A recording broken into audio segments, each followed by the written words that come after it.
Yo, what's going on? Back to the seed I go, to the seed I go, to the seed I go. Too old for this, out now. Hope you guys have listened to it. Hope you guys are doing well today. I'm feeling very well again, obviously. Feels amazing to have a song out again after working on that for so long.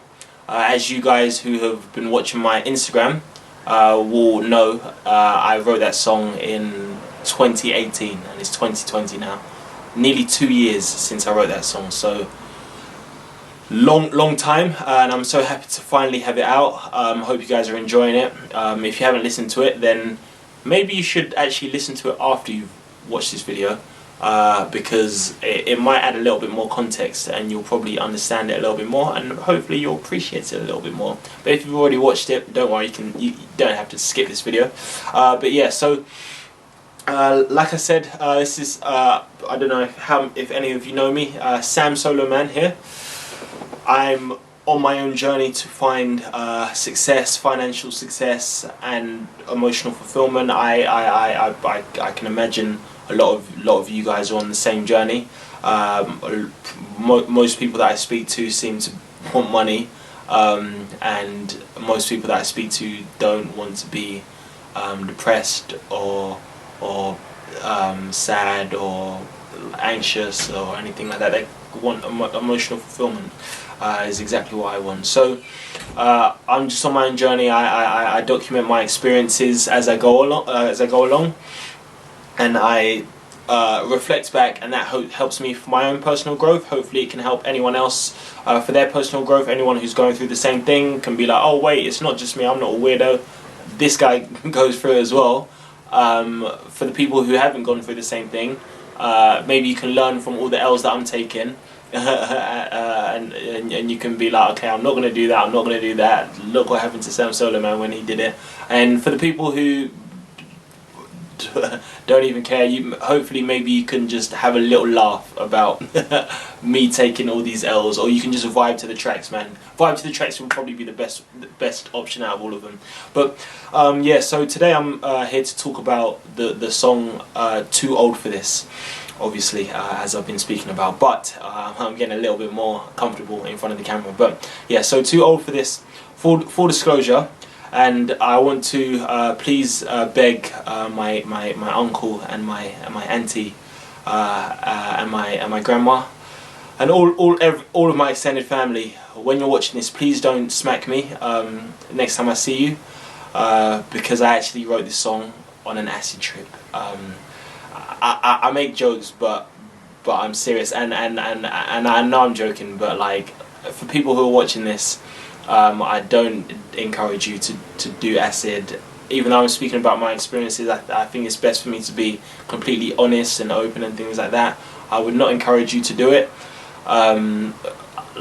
You can go onto the internet to find so many stories, but me personally, the stories that I've heard, two crazy stories that I've heard. One of a guy cutting himself with a knife, like trying to peel himself. He thought it was a tangerine when he was on acid. Another of a guy jumping down a flight of stairs, thinking he was a pigeon. So unless you want to, yeah, so I'm not encouraging people to do things like that, but I'm just giving my experiences. So yeah, I was on acid when I wrote the track. It was the first time I wrote a song. Like, I had ideas for the melodies and stuff like that, but it was the first time I wrote a song like so coherent in one night, and I cried when I wrote it, because it like I said in the Instagram caption for the lyric video, this song was probably the most important song to me that I've written in my life, because it really signifies a shift in my mindset, and it also like sums up and expresses all of the feelings that it sums up my university experience, my pretty much my professional life up until that point. So first verse is what I'm talking about, is pretty much my so I'll just give a little bit more context to the story. So okay, no, so I feel like doing it this way. So first verse, so what I'm actually talking about is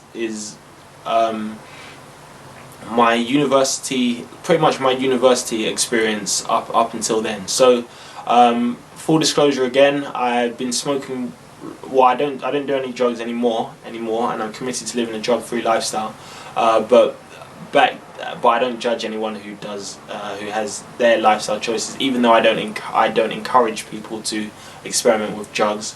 I just want to get all that clear before. But anyway, yeah. So full disclosure with me, I started doing weed, getting high.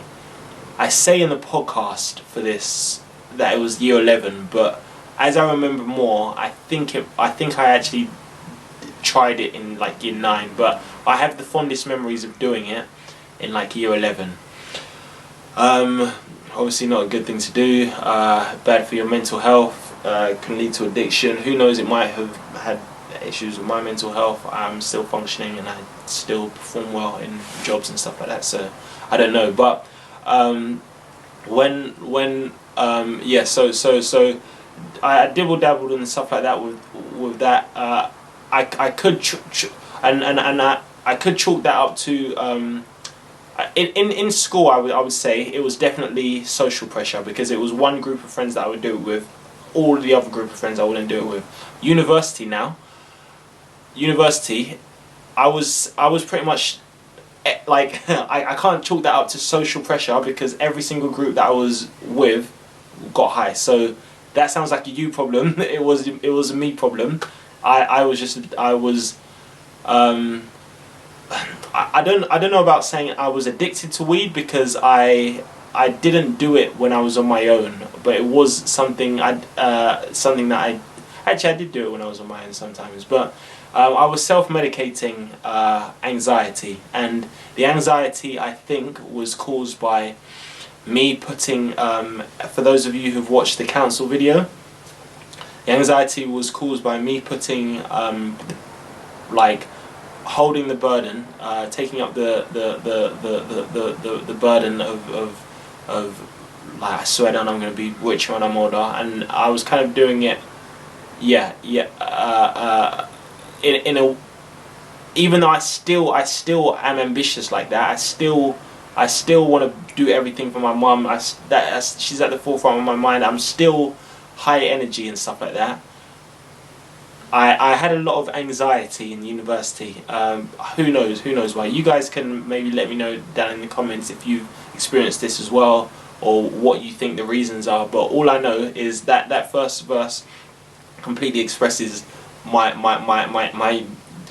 university life, first and second years. I would study when it got to exam season. I'm not saying I did this all the time, because I wasn't.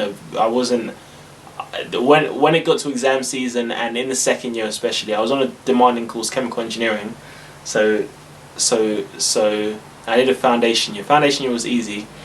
First and second years, that song really the first verse really sums up. It's like I would spend a lot of time alone studying, and then I would get extreme anxiety, like not extreme but really bad anxiety, insomnia a lot at times, especially in the second year. Back to the weed I go, man. Back to the weed I go, to the weed I go. Like, I don't give a shit, man. Okay, fuck this, man. Yeah. Alright, roll something for me. I'm down. And just the connectedness that I'd feel. Probably people who are in university will relate to this. So yeah, it was it was just constant. But it's not like I had an issue. It was not like it wasn't. But yeah, that verse kind of just summed it up. Second verse though, kind of talks about. It's kind of based on my experiences in my internship from the second year to the third year. So I did an internship at, I'm not going to say the place, but it was a chemical engineering company. Did overperform the work that I was asked to do there. They extended the internship, asked me to come back, well, at the time of writing this, they hadn't asked me to come back, but they extended the internship, and as you guys might find out later, they actually asked me to come back later, the next April. So I did well while I was there. And in the podcast, I just want to make this clear. In the podcast, I said there was a point where I said I hated the people there. I didn't hate the people there. I disliked some people and I liked some people. Obviously, I'm free thinking when I'm making these podcasts and stuff like that. I didn't hate the people there. Some of the people I'm still good friends with. I made some good networks. Obviously, in a workplace, you don't like every single person, but yeah. So that second verse kind of sums up my like the experiences in the internship. And obviously I made the podcast a couple of days ago. I've had more time to reflect and stuff like that. And what I think I actually realized when I was on the acid, because obviously the whole internship, as you guys will know from the council thing or anything like the video, I've got strict African parents, African mum, and yeah, well, there's no way I was getting high when I was home. So when I was on the internship, I wasn't getting high or anything like that. So, but even though I was doing well in the internship and I had gotten the first class in the first 2 years, and I seemed to be like Sam's okay, so alright, cool. Sam's gonna do well in life. Most days I was very empty in life, and I was very I wouldn't say depressed because I was working very hard, but empty is the word. I would sit on the tube on the way home, and I would just feel like, man, is this flipping is this what I'm gonna do like for the rest of my life? Like, that's why in that lyric where I say, thought I'd like this role, but I don't know. It's like, like email, and I'm out. After dinner, I've got 3 seconds to live my life now. At least I dream well about a lifestyle. Where bright lights shine. Like it was just a dream, and that the dream that I had of making music and being this whatever, being fulfilling my potential with music was slowly dying, and the harder I worked, the more it would die, because like the closer I got to engineering success in that, the more it seemed like, okay, this is never gonna happen.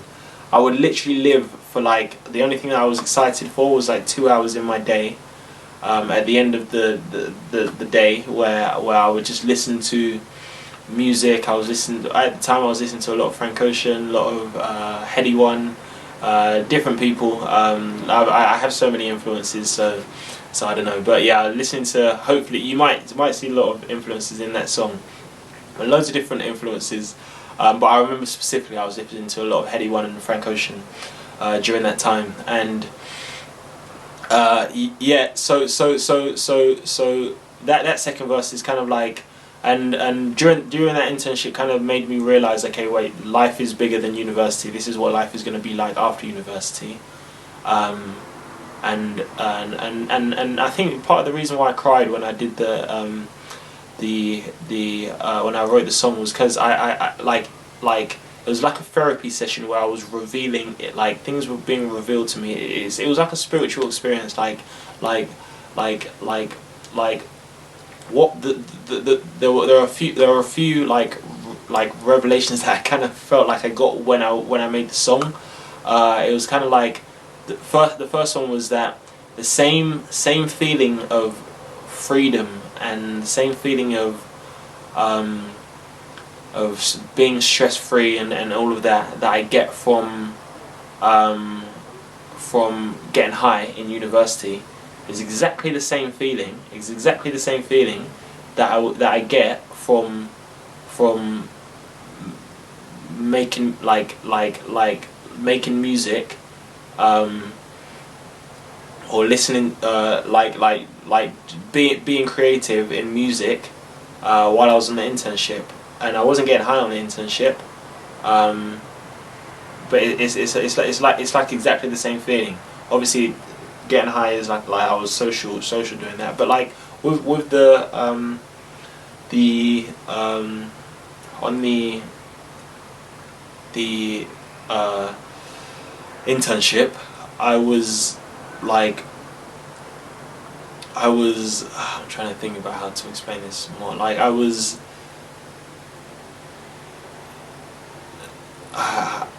surrounded by a lot of people, and I wasn't alone, but I didn't really feel like I had many people to open up to. And whereas in university, I could, when I would get high, I just wouldn't care, and I would open up to people about insecurities and stuff like that. When I'm in those 2 hours, if I'm freestyling and stuff like that, I could just open up about my insecurities, but on the beat. And it's like the same way it was like, that's why in the second verse it says, back to the beat I go, to the beat I go, to the beat I'm flowing. It's finally meaningful. I'm feeling hope. I am feeling hopeless. Like I got a sense of hope when I was on like when I make music, and I would explore my creativity, and I still get that. I still, even though I'm doing these things, I still work, and I'm still productive in I still strive to be productive in every job that I do. But at the same time, what makes me feel free now, is exploring my creativity, and like expressing myself. I have strong relationships with expressing myself on the beat, man. That's yeah. So that was kind of the main revelation that I got from the acid trip, or from that song, from that therapy session that turned into a song. And then the second one was I can't explain the feeling that I got when I was on the acid, but it was like I literally felt. Firstly, my brain was like, I felt what it was like to have already achieved everything that I want to achieve with music. That was the first thing. Second, and then after already kind of like being in it, like the how started. I felt like I was starting to understand the how, and the how that I needed to understand was like meaning. That's why I say one of the most important lyrics in this song, which is one of the most important, probably one of the most important songs I've written so far, was new meaning to the word meaning, where it's like, if I the same way I've used the meaning of like, I'm gonna use this struggle of, I hate this course, I hate this internship and stuff like that, but I'm just gonna get rich for my mum. And getting rich for my mum was my sense of meaning. If I just attach a meaning to this music that I'm doing, then I'll be able to get all of the hurdles of the music industry, and all of these crazy stories that you hear and stuff like that. Obviously there's more to explain, but I don't really feel like having a too long video. This video might be kind of long already, but if you want to hear more, go to the podcast. It's on all streaming services. But yeah, so it's kind of like that, and I remember a song that I was not a song, a book that I was reading during the time, during the internship, and it might have been before the internship, but a book that I was thinking about during the internship was a book called Man's Search for Meaning by a guy called Viktor Frankl, and but I won't go too deep into it. But he was a man who survived Auschwitz and various other concentration camps during the Second World War. Terrible experience. I spoke about it on the podcast. I don't even like speaking about it too much. I cannot fathom going through that. It sounds terrible. He was a psycho. If you want to find out more, then you can listen to the podcast, or I would suggest that you actually listen to the book, or listen to the audio book, or actually read the book. But he was a psychoanalyst before he got into the concentration camps. And what he kind of observed, and he started a practice called logotherapy afterwards. What he kind of observed was that the human mind needs a sense of meaning, a cause, a positive cause outside of yourself, to attach your struggle to be able to get through really hard things. He wasn't Superman. There was obviously luck at play, but that's what helped him to have a relatively good mental state throughout the concentration camp, and that's something that he observed, and that's something that he has taught to his patients and stuff like that. There's so much more to logotherapy. I'm not trying to give you the whole everything now, but I was applying those principles to my life while I was in the engineering. So even all these things that I'm talking about in the song about like my mom needs me and stuff like that. My mom has 5 children, adult children. She's not going to be poor if I didn't make money. But having that sense of meaning kind of got me through a lot of exam seasons where I was very stressed and stuff like that, or a lot of things. But what I kind of realised when I was on the acid, but at the same time, that meaning was okay for doing all the exam season and stuff like that. But where I ended up was starting to lead a life that was leading to, as you'll hear from more songs, was leading to resentment and depression and like just negative emotions all of the time. So what I kind of realised when I did the acid was if I just attach a meaning to this music thing that I'm doing, then I'll be able to have the emotional drive and the energy to put my all into this music and do exactly the same thing that I've done I've kind of finessed a degree that I've hated from the start. Never even wanted to do physics. I don't know how I ended up on engineering. Finesse that into a first class and mentor, like internship, and like pretty much a career in something that I've hated from the start. If I can use that same mindset with the music, then who knows? I might be able to finesse life. I might be able to do the impossible. What I thought was impossible at the time, and some people still think is impossible right now. Even after 2 years of that. So that was kind of like the main revelations or spiritual experience that it felt like a spiritual experience. Obviously, I'm not saying people should do acid. You can have a spiritual experience from different things. I feel like I've had spiritual experiences without acid anyway, but that was the first time I cried when I wrote a song. That song is the most important song to me that I've made. Too Old for This is extremely important. I'm not going to break down every single lyric. Hopefully you guys can read between the lines for some of them. But I just kind of listen to the podcast, I'd say, or listen to the book Man's Search for Meaning as well. But I just didn't really care if I was too old for music anymore. It's I realised what my meaning was, and those of you guys can probably tell. I think I've already said it in this video. And if you really want to find out what I think about pretty much each day, what really gives me drive, listen to the song "Grab It" on SoundCloud in the second verse, where I'm like. It's not about so I'll let you guys listen to that. But yeah, so Too Old for This was a very freeing experience. And then I won't ruin what happens next, but what happens next more in the story. But after this experience, I'll just say I had a complete shift in mindset. Complete shift in mindset. And 2 years later, I'm chasing my dream. Mum does believe in my singing now.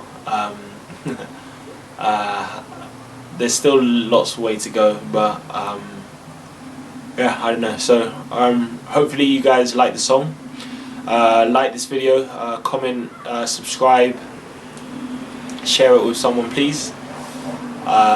Get these messages out there with your own life. Live your life with meaning. I don't like to give too much advice because yeah, I don't really like to give advice, but only thing I'd say, maybe read the book, but yeah, meaning attaching your meaning to your struggle might help with the things that you're going through or anything like that. It's definitely helped me a lot. So hope you guys have a great day. Have a great week as well. Next week I'm gonna be back with the side nigga anthem. Side nigga anthem. I'm just gonna leave you with that.